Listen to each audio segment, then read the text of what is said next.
and we are creating the treatment for obesity and diabetes. And Croatia is unfortunately number one in terms of obesity in Europe. Because if we can make the difference here, it can be a great example for other countries. The problem of the obesity, for instance, is a stigmatization.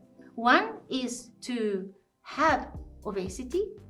The other one is to actually use the obesity medicines. Obesity is a serious chronic disease. It's not a matter of the willpower. Obesity is a national problem in Croatia, but it is the individual problem.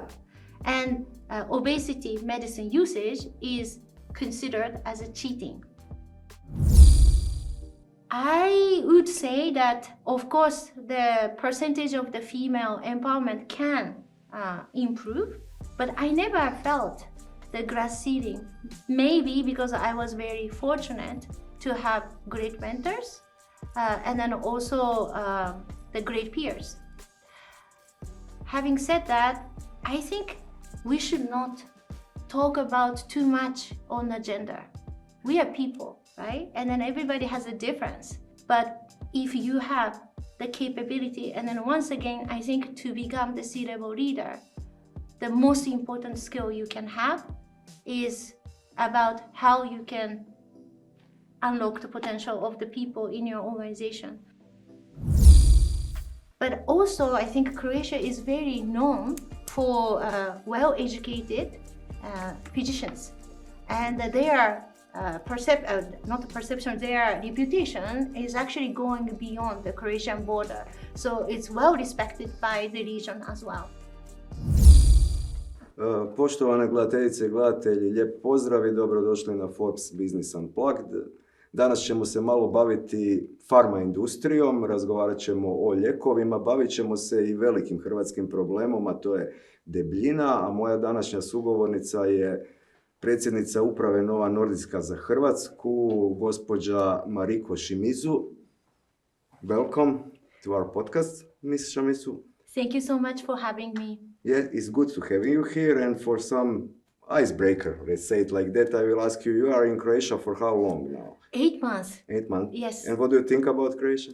Croatia is beautiful, the nature, but also I think many people have a positive, attitude with lots of hospitalities and hearty food, and I love cafe culture. Okay. And you are waiting for the summer now. This Yes, will be your first summer yes. in Croatia. Yes? I see the spring is coming, so it's very exciting. Yes, I think Croatia is better in the summer, but on the side, you are some 25 years now on C-levels in companies in pharma industry and around the world. You worked in how many countries? 7 countries, so Croatia is the 7th. Okay, and when you look Croatia, can you compare it a little bit with other countries? Say it like the market side of it. Yes, of course, the Croatia is an emerging market comparing to other markets that I worked in. But also, I think strategically, Croatia is very important, especially for our pharma industry. And we are creating the treatment for obesity and diabetes. And Croatia is unfortunately number one in terms of obesity in Europe. So this makes the Croatia very important strategically for us, because if we can make the difference here, it can be a great example for other countries. Okay, so you are using Croatia now as some kind of, let's say, lakmus paper for other countries? Learning as a model country, but also I think Croatia is very known for well-educated physicians, and their their reputation is actually going beyond the Croatian border. So it's well respected by the region as well. And in fact, this is the reason why Novo Nordisk has chosen Croatia as one of the first countries to launch our obesity medication, Wegovy, which happened last year. Yes, on one side we could be proud of it because Yes. Croatia is some example for other countries, especially I think in European Union, but on other side that's a big problem for Croatia though. Yes, it is, I think, the health challenges, but this is the great moment because we have treatment to address this public crisis, health crisis. So I wanted to be here to make sure that we also share the right understanding of obesity and what kind of benefit we can bring to the society. Okay, but when we are talking about leadership, let's stay on the leadership now. Sure. We will go on science and medication later. But my question is, when you are looking Croatia and you are here as a, let's say, leader, what is different in leadership here because of the culture and things in Croatia? Let's say compare it to some other country or Japan. Understand. So to me, actually, business is all about people. And then it doesn't really matter which industry or which market we are in. In order to make the people shine, because my role is to unlock the potential of people, there are two things that you need to bear in mind. First is the market context. Every market has a different dynamics, history, culture, and then also the government structure and regulation framework. So you need to understand the context first. And then second thing is you need to also have an ability to listen to people in the local market and create a relationship with them so that you can become locally relevant as a leader. I think this is the most important thing as a leader that we need to keep.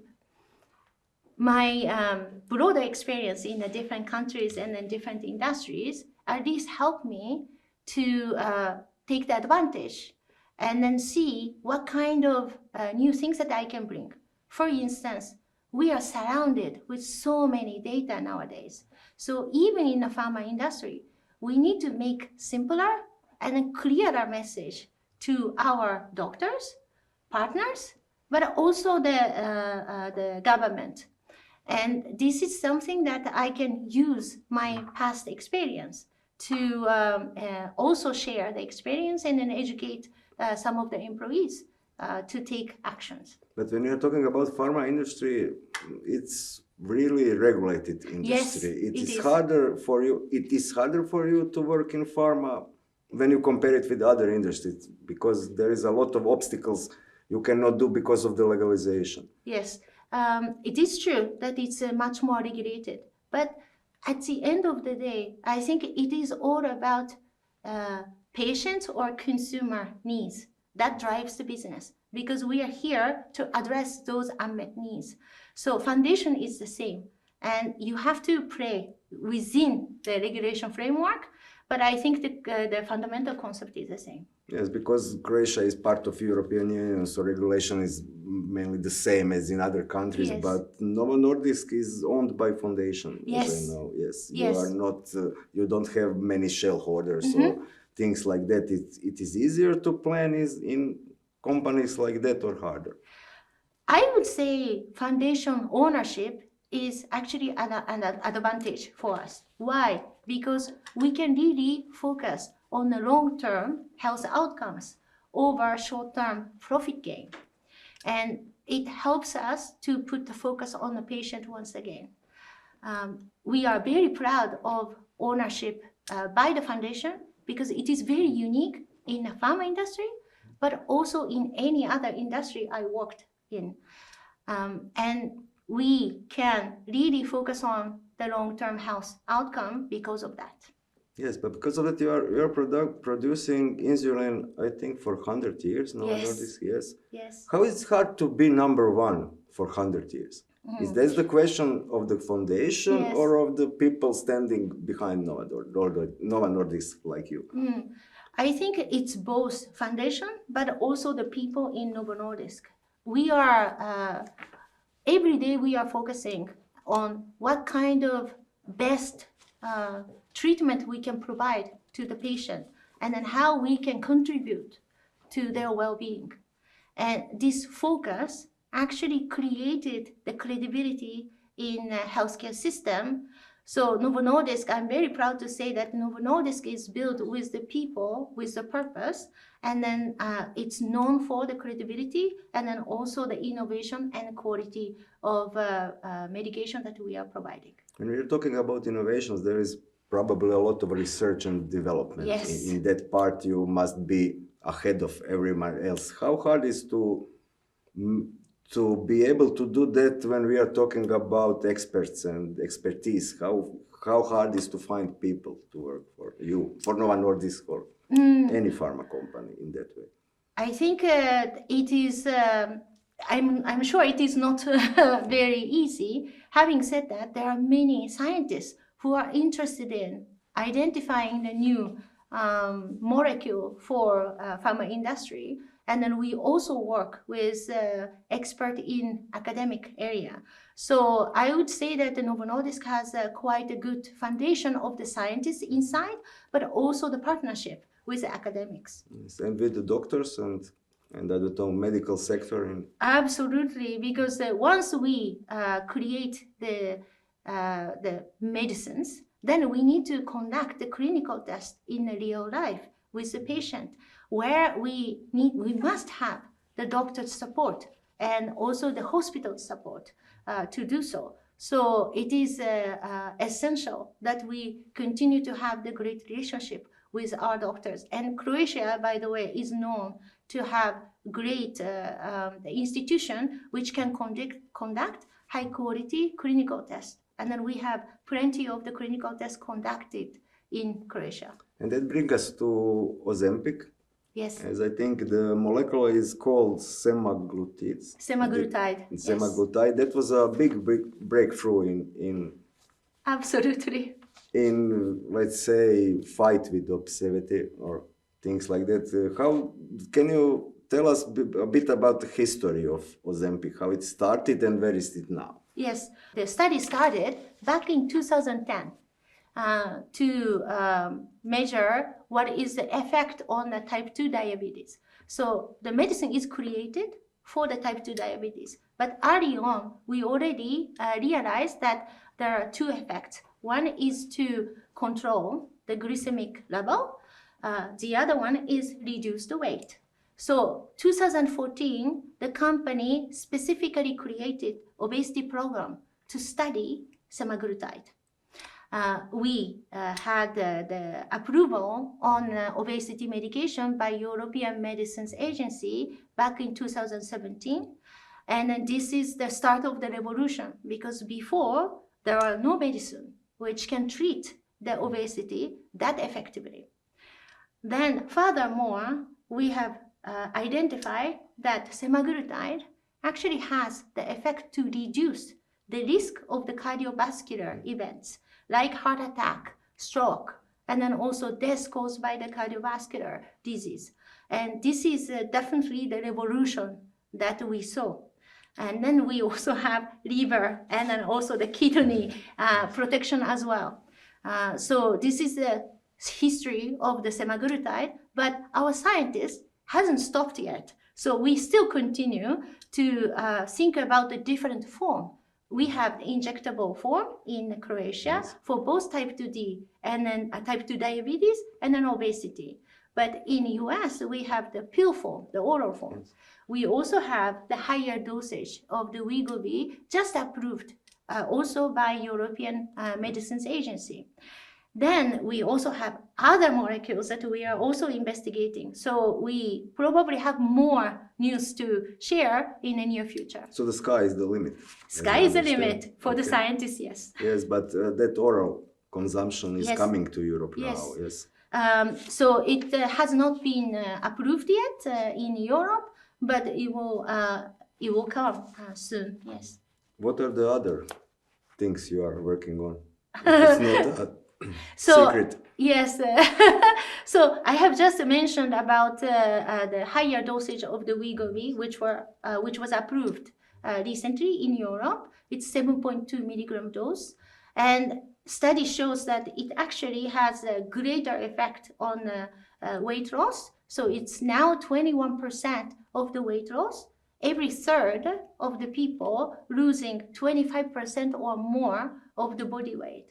And further great news is that it actually preserves body composition, because most of the weight loss is coming from fat mass.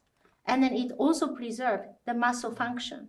So this product usage is definitely helping more on the people with obesity. When you're looking border, that is not just the problem of, let's say, medical problem. That's a society problem. Yes, absolutely. And how do you address it as a society problem?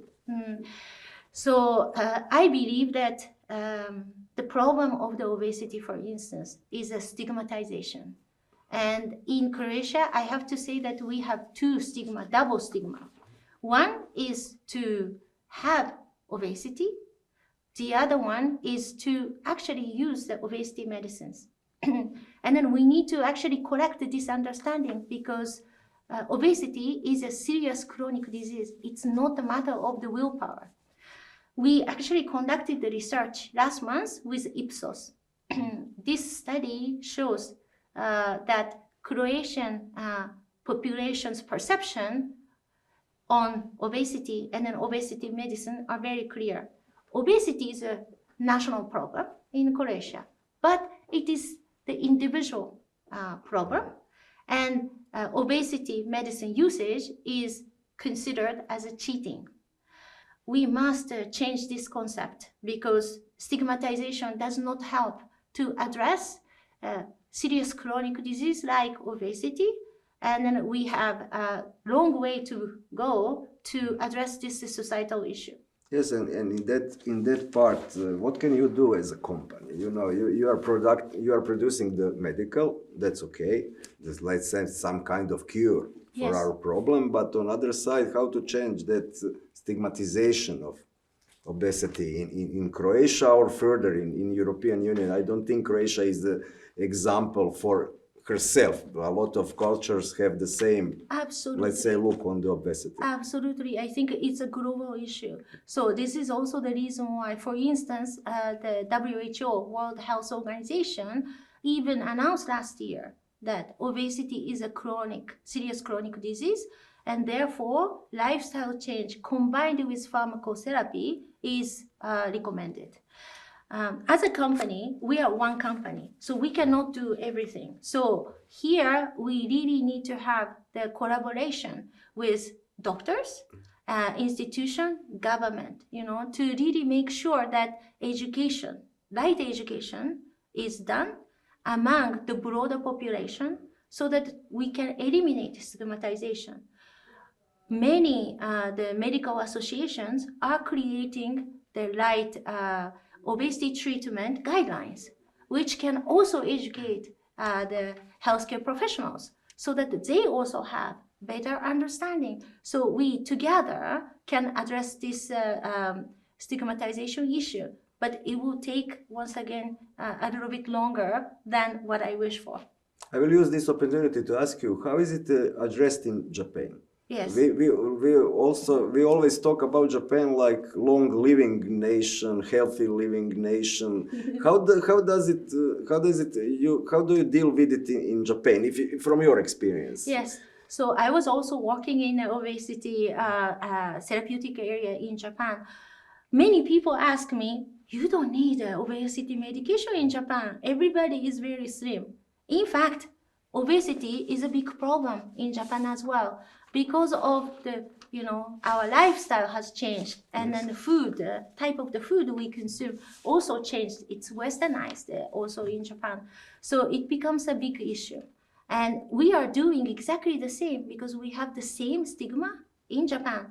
And then we were working with the doctors and then the medical association, as well as government, to address, so drive the disease awareness, implement the education program, and then also communicating about the benefit of the pharmacotherapy, so that patients are also reaching out to the doctors. So it's exactly the same situation. But when we are looking at the pharmacotherapy, there is also a lot of stigmatization about it, yes. I think. Yes, absolutely.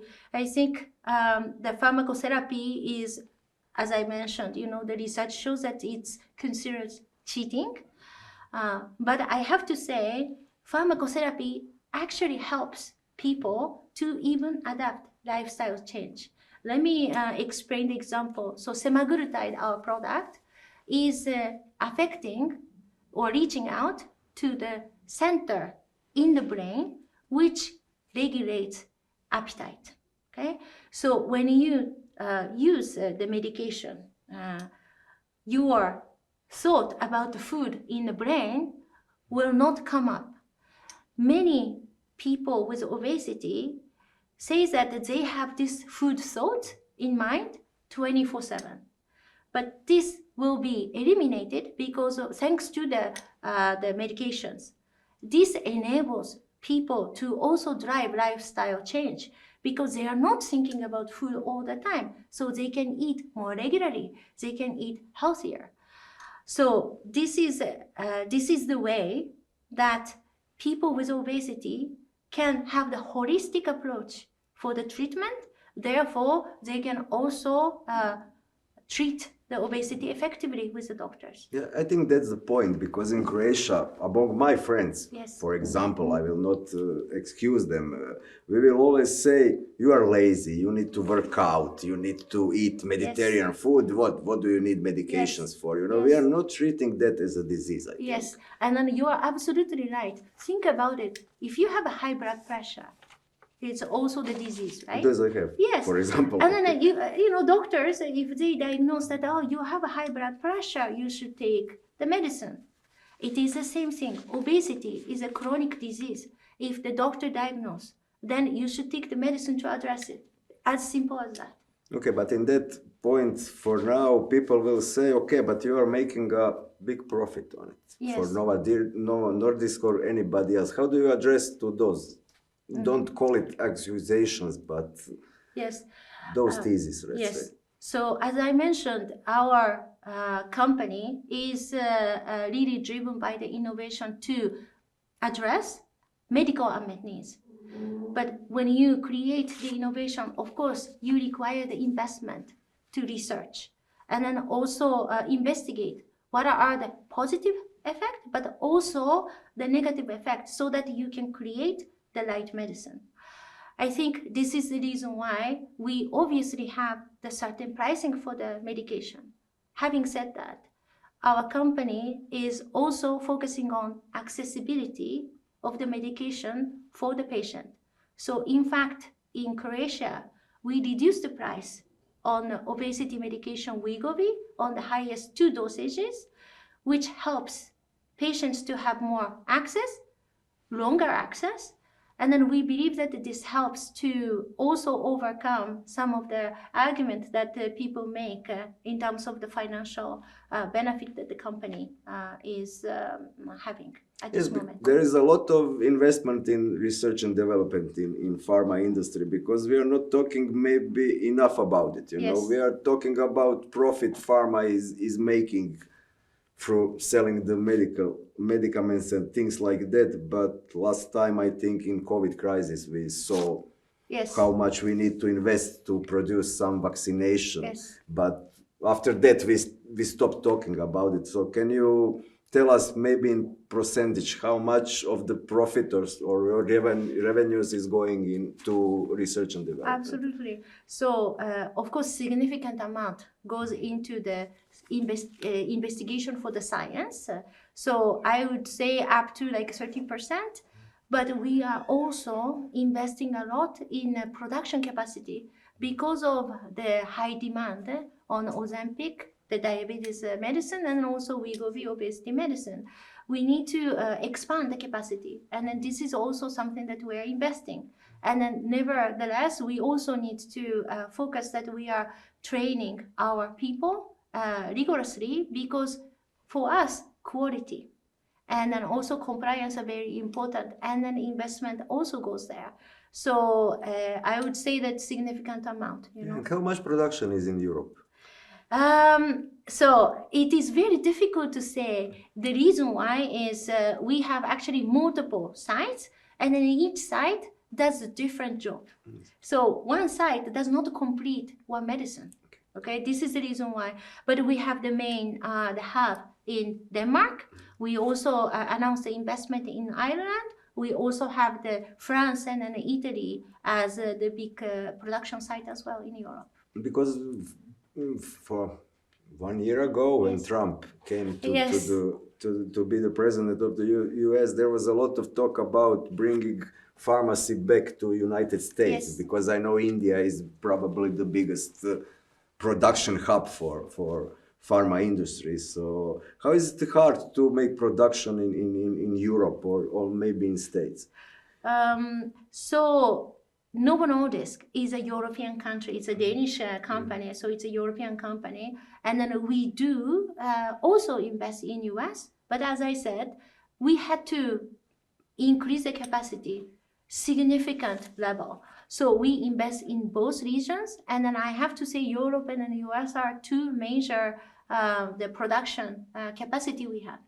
Yes, but on the other side, as we said in the beginning of the conversation, your honor is a foundation. I Yes. think that makes much easier for you also in that way to make some decisions. Absolutely. I concerning- think, yes, absolutely, you are right. I think the foundation ownership is something that we are benefiting from because we can focus on patient. We can also focus on our region as well. So this is probably the unique point about the Novo Nordisk in the pharma industry. And I must ask you now, we are still in Croatia, but I think also in European Union talking about women in power, women in sea levels, you Yes. know, and things like that, about glass ceiling, as you call it. How hard is to be a woman in pharma industry on sea levels? It is an interesting question. I would say that, of course, the percentage of the female empowerment can improve in general, right? Regardless of the pharma or different industry. But I never felt the glass ceiling. Maybe because I was very fortunate to have great mentors and then also the great peers. Having said that, I think we should not talk about too much on the gender. We are people, right? And then everybody has a difference. Even the ethnicity, gender, education background.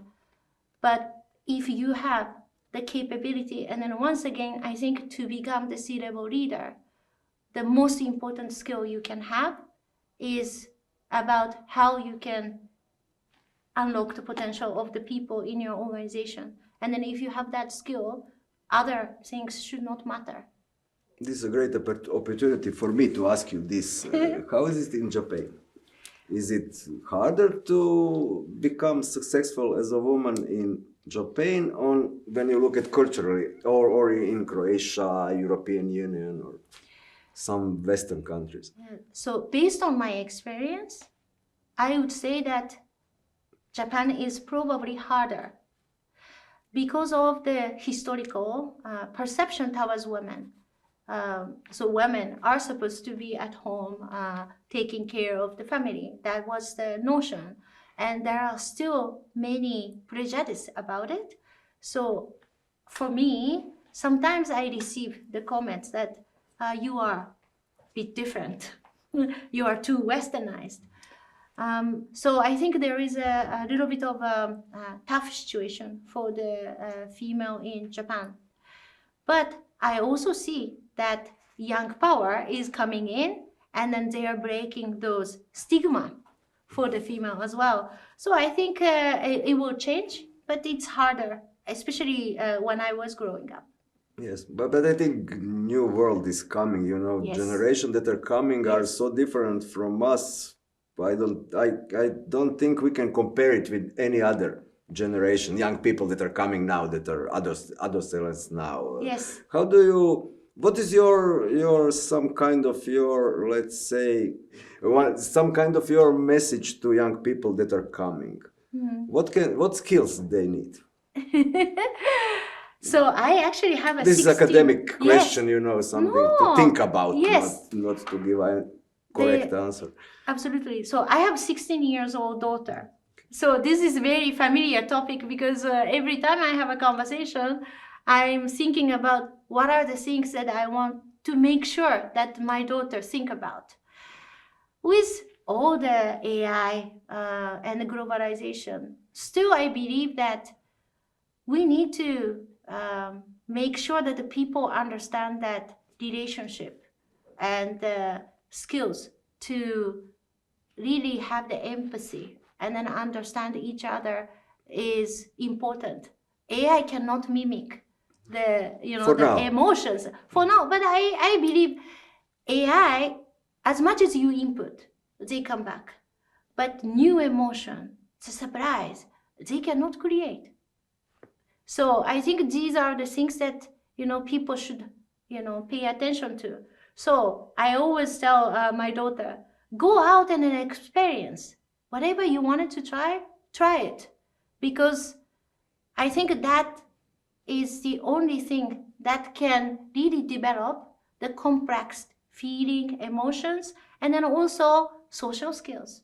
So I think this is probably the message. I think everybody should try what they want to try and experiment and learn and relearn. You mentioned AI.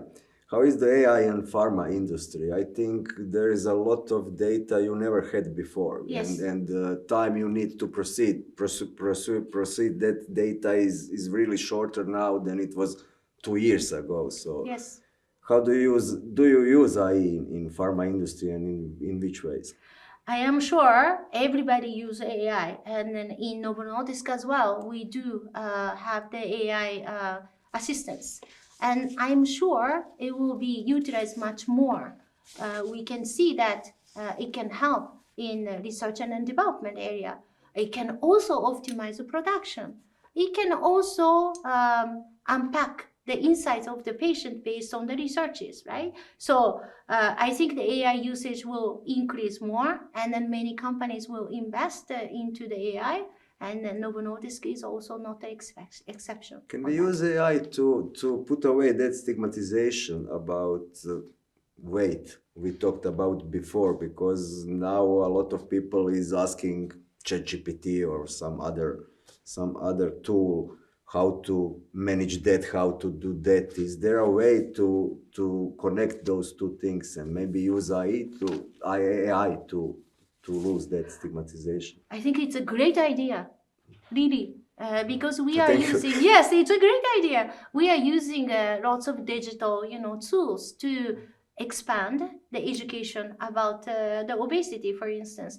But yes, for sure, I can see that the AI could take a part to even democratize the understanding of obesity. So I will take that idea and then bring back to my team. I ask you that because of the education. That Yes. was my next question. Because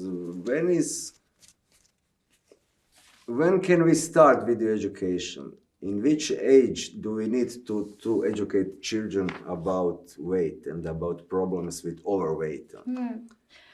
I believe the education can start anytime, right? Because I can see that the impact of people having the right education about healthy eating when they are small, and then they stick to that. So even about the obesity, like light eating, maybe it's not about the disease, but how to have the right lifestyle, right? Like choosing the more nutritious food to eat. Maybe do the exercise. Those are the things that kids can also benefit from. I think we must increase more education opportunities. Things that you are mentioning here are so, let's say, common. Yes. When we are talking now here, and in Croatia also we had something like Mediterranean foods, let's say it's similar like Okinawa way in Yes. Japan, let's say it like that. But on the other hand, we have so big problem with obesity. I cannot comprehend it why it's happening. So Yes. I think the lifestyle has changed dramatically, right? Because now people are more sitting during the day. We are using the car more. We are not walking around. We also have very packed schedule. I think every individual are so busy that sometimes they need 10 minutes to eat breakfast or lunch. And then sometimes the convenient food is not necessarily nutrition dense food. So I can understand that the change is not helping people to avoid the issue, health issue like obesity. But at the same time, I think we need to repeat. Repetition is important to make sure that people understand and then take action.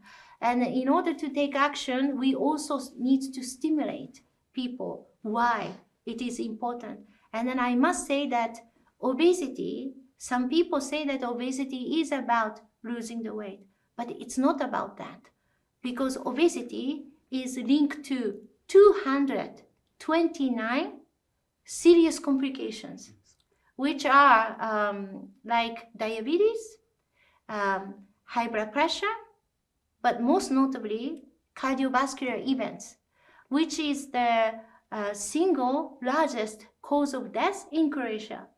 If you think like that, you wanted to have longer, healthier life, don't you? Yes. And then you need to take care of the obesity as a health issue, not the matter of appearance or lifestyle.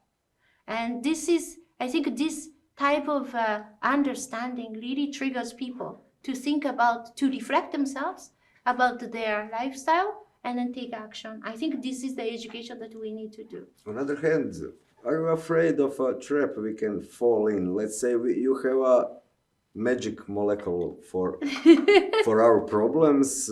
Are you afraid of the way people will react and say, okay, now I have a medicament, now I have injection or pill, and I don't need to do anything else?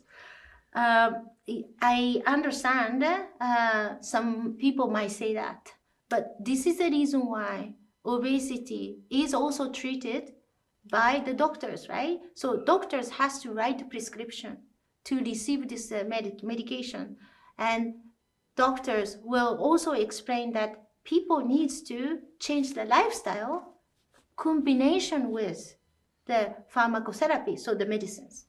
And then this way, patients spend the time to learn how to alter their lifestyle while getting the enabler of the medicine to actually focus on their overall health improvement. So I would say that doctors' involvement is also the key, and then because of that, I do not necessarily think that it is considered as just take the medicine and then do not do because anything. I'm talking about human nature, Yes. We are always looking for a fast answer, fast thing Yes. for anything, Yes. So how do you cooperate with doctors in Croatia? Are they open for suggestions, educations, things like that? Because I believe you do things like that when you are putting some medical on market. Yes. So I must say many doctors are also open and then really expert about obesity treatment. And then we do have a very good collaboration with those doctors. They are also helping to expand education to other type of the specialties. So that's a great part of the outputs of the collaboration that we have with doctors. Having said that, as we discuss about also the population, the people's perception about obesity and obesity medicine, unfortunately, these are also true among some the doctors. And therefore, we must continue to expand the education together with more open doctor to provide the right scientific evidence about obesity disease, and then also how our medication can benefit the patient's life for the longer and then better health. Okay, we know that the wife of our president, Milanovic, is also really engaged in topics like that. She's an advocate. Yes. She's a good advocate, I think, about absolutely. it. So do you cooperate with her?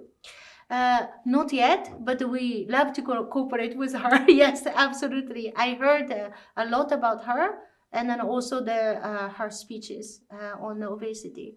And we can have more impact if we have the government support to drive the obesity education as a serious chronic disease, and then also address the public health issue like obesity. Okay, and what is the new Novo Nordisk is preparing for us? Let's ask it like that.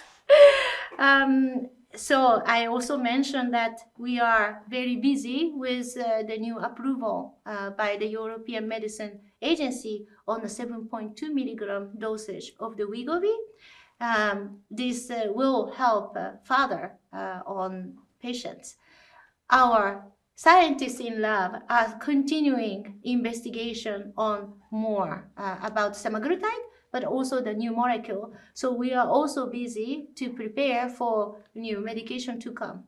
Is it possible for us to don't have insulin production for another 100 years because of Ozempic and things like that, or insulin will stay forever? Insulin will stay with us. It is our origin, and we know that the insulin is needed. It is a life-threatening disease, type 1 diabetes.